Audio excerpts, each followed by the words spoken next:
May the words of my mouth and the meditations of my heart be acceptable to you, O Lord, my rock and my redeemer.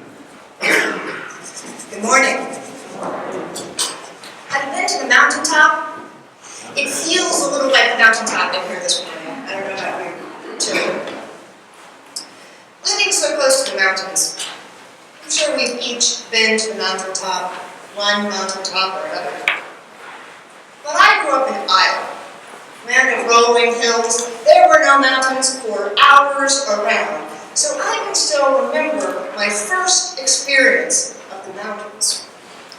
As a high school student, some friends and I drove to the Rockies one spring break. We watched the mountains appear out of the ground, like watching a plant grow as we drove across the prairie. But it was no preparation for our experience of the mountains. We climbed higher and higher, the vistas getting broader at every turn, till it seemed we could see to the very ends of the earth. It was as if our vision were transformed, from the vision of the ants crawling across the prairie to the vision of the angels. It was exhilarating.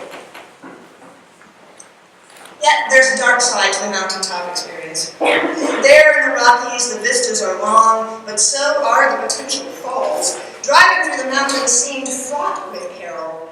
I was glad to get out of the car and stay well away from the guardrails hovering over the vast abyss. And so it is in our lectionary for today. Peter, John, and James get more of a mountaintop experience than they bargained for when they started up the mountain with Jesus that day. Let's join them on the mountaintop.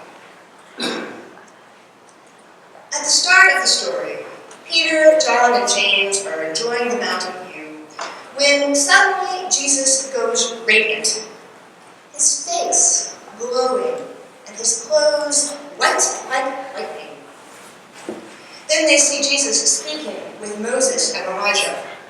At this point, they're surely wondering what was in the wine they had with lunch. Is anyone else feeling skeptical? Am I really asking us to believe that Jesus turned neon and started talking to prophets who had been dead for hundreds of years? In a challenge to our desire for rationality, this particular story is so important that 3 out of 4 gospel writers included in their gospels in almost identical words. Unlike some of the Jesus stories we focused on in recent months, familiar, comfortable stories like angels appearing to shepherds or wise men visiting the stables, which only appear in a single gospel, the gospel writers have virtual consensus that this story is important to understanding Jesus and his ministry. So if it is important, how are we to understand it? Okay, skeptics, try this. What if it's not Jesus who is transformed? What if it is the vision of Peter and John and James that is transformed? Suddenly, they see Jesus, not as we see our human beings on a normal day. Instead, they see Jesus as God sees Jesus. They see the divine made flesh. Not Jesus, carpenter son of Joseph, but Jesus, son of man, the revealed reflection of God's love incarnate. Paul describes this process of transformation of our vision in 2 Corinthians 3:18. But whenever someone turns back to the Lord, the veil is removed.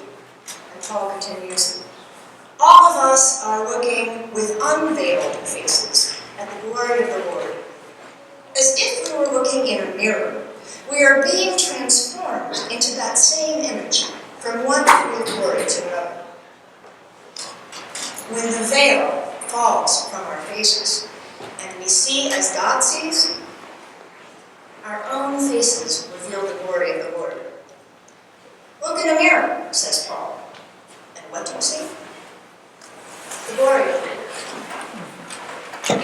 Have you ever seen a person glow? and may have, because there's another kind of experience we call a mountaintop experience, or a peak experience. A time when you can feel that veil fall away, and you look into the face of another human being, and you know you are seeing the unspeakable, essentially beautiful spirit of one of God's children. I experienced this immediately after Elizabeth was born. The delivery nurse whisked Elizabeth away from me beyond my reach. But unlike me, Anna was not confined to bed. Anna could put her face right next to Elizabeth's and offer Elizabeth a finger to hold on to. From where I lay, I couldn't see Elizabeth, but I could see Anna. And what a greeting, what a welcome to the world. Anna was radiant. She simply glowed. Welcome to the world, little Elizabeth. You may not always be able to see this with your eyes, so remember the greeting. Remember, we are spirit in flesh. We are children of God, and when we see as God sees, we are, each one of us, radiant and glowing.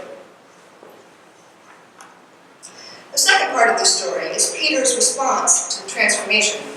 God bless Peter. I am deeply grateful to him. Peter doesn't get it.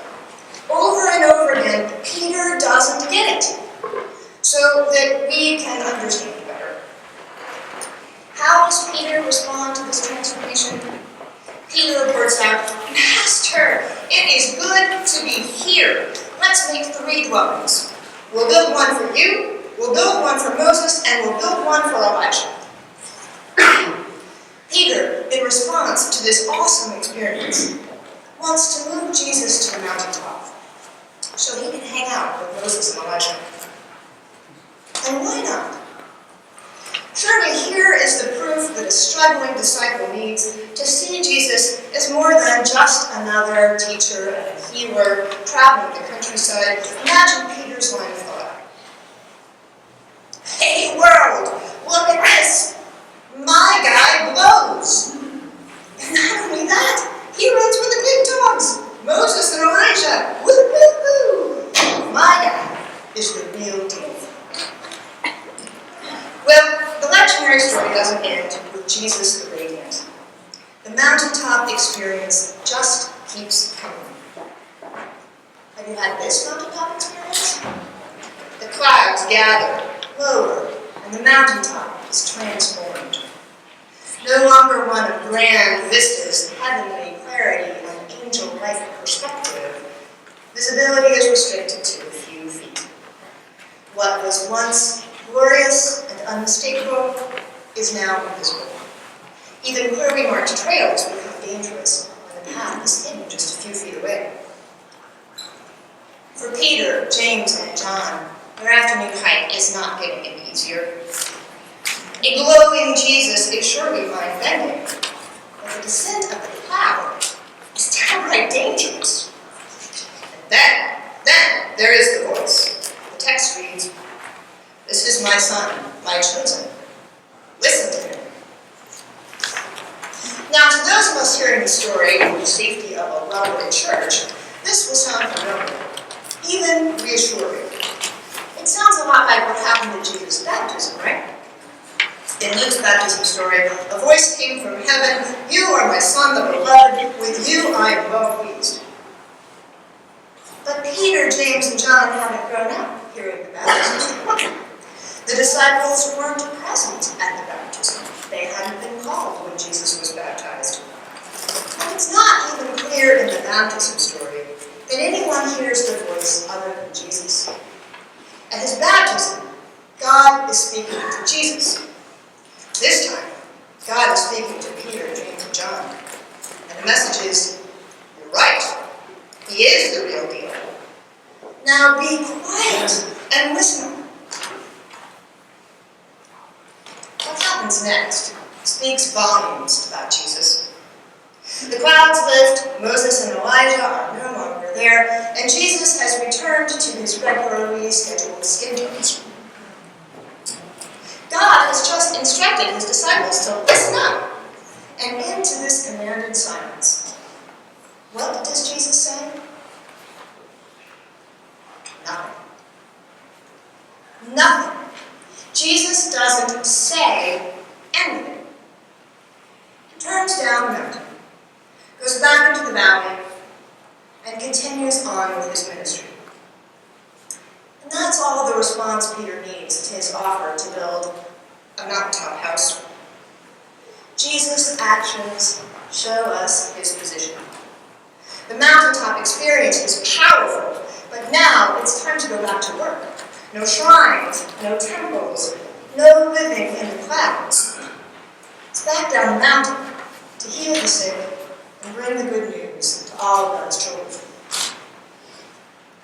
So if we want to obey God's instruction and listen to Jesus, what does this story tell us about the nature of church? Sometimes we refer to church as the house of the Lord. What sort of house does Jesus want us to build for him? This question seems timely. We're in the middle of a visioning process. When we listen carefully, what sort of house is it Jesus wants us to build? Let me start by saying I do not have the answer to this question, nor do I think there is a single answer to this question. But I do have some thoughts that I'm pondering.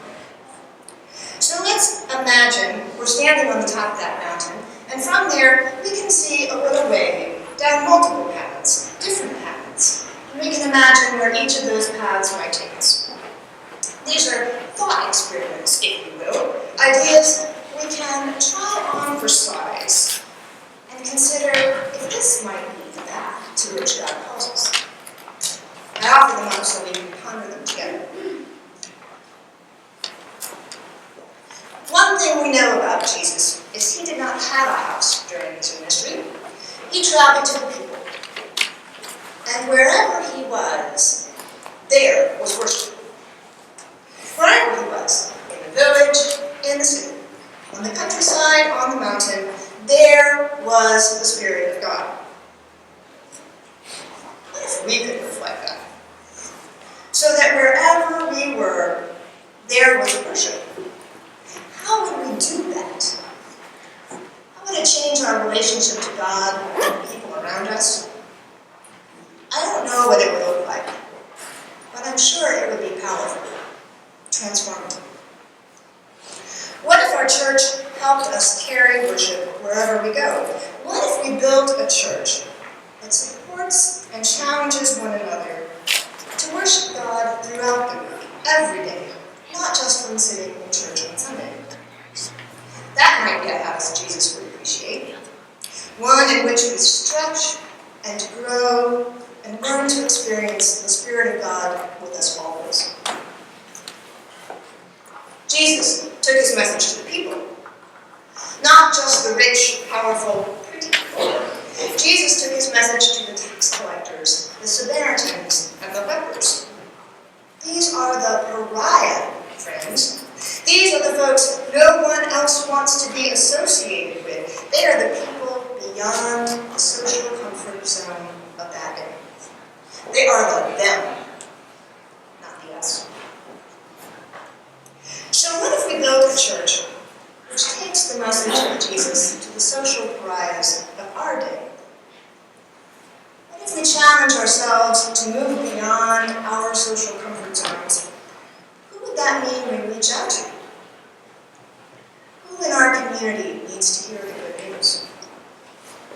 A church built to carry the good news to the social pariahs of the day, well, that might be a house Jesus would appreciate. Jesus did not just challenge his disciples and his followers. Jesus challenged the entire structure of political and cultural norms of his day. And hence, for us, I would assume, we had to die. But I'm not trying to get us all killed here. But what if we build a church which challenges the community outside our doors to welcome the outcasts, to end the days of segregation, closets, and silence? Right here in our community, too many gay people still hear the word from the pulpit that they are pariahs. Or maybe there is simply silence. a silence which suggests it's okay to be gay, as long as no one knows, and we don't have to talk about it, and we can just pretend it doesn't exist. Jesus ate with the prostitutes, friends. No pretending, no closets. Jesus is not a don't ask, don't tell sort of savior. So what if we built a church which challenges the community beyond these doors to grow into the message of God loves you with exceptions? A church which challenges the political and cultural norms of the day? I think that's a church Jesus would be interested in. Jesus healed the sick. He gave to the poor, he fed the hungry, and he calls us to do the same. Clearly, Jesus would appreciate a house which provides for the needs of people who are struggling. And First Christian responds faithfully to this call of Jesus to acts of service. We support the Free Clinic, Interfaith Outreach, the River Monterey Food Pantry, to name just a few of our local mission partners. Yet among the acts of charity, Jesus calls for justice. And our justice ministries are harder to get to. What if we build a church with justice at its core? Instead of just providing food to the hungry, what if we also raise awareness about how hard it is for the poorest folks in Lynchburg to buy healthy food? Or to turn the attention of our community to why any child in this community of affluence should ever go to bed hungry? Or why, with our insatiable appetite for new cell phones, we are willing to fund unspeakable violence and suffering in the Congo? Jesus, my friends, was a troublemaker. He was a rabble-rouser and a revolutionary who spent much of his time asking uncomfortable questions about how our lives together should be organized. A church which cries out for justice? I think Jesus would be interested. Jesus repeatedly condemned greed and our all too human focus on acquiring things.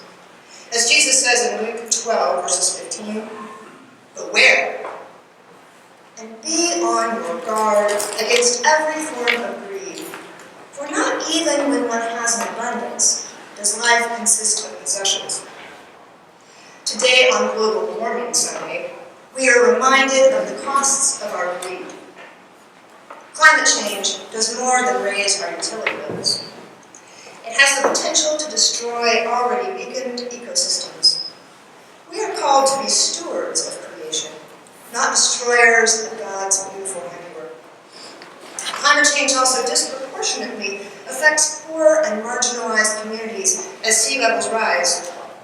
So long, Maldives. It was nice knowing you. What if we built a church with environmental justice? Both close to home, yes, our choice of light bulbs does matter, and further afield. We hope to be transformed by our mountaintop experiences, not to find former mountaintops leveled by human greed grown to literally earth-shattering proportions. Thank you for joining me on the mountaintop and peering down some of those paths we might take with me. Let's climb down the mountain together, and like Peter, may our hearts be filled with awe at the majesty of God, and filled with wonder that we ourselves reflect the glory of the Lord. As we climb down the mountain, I leave you with a question and hope you will ponder with me. When we listen to God's instructions to listen up, what sort of house do we hear Jesus calling us to build?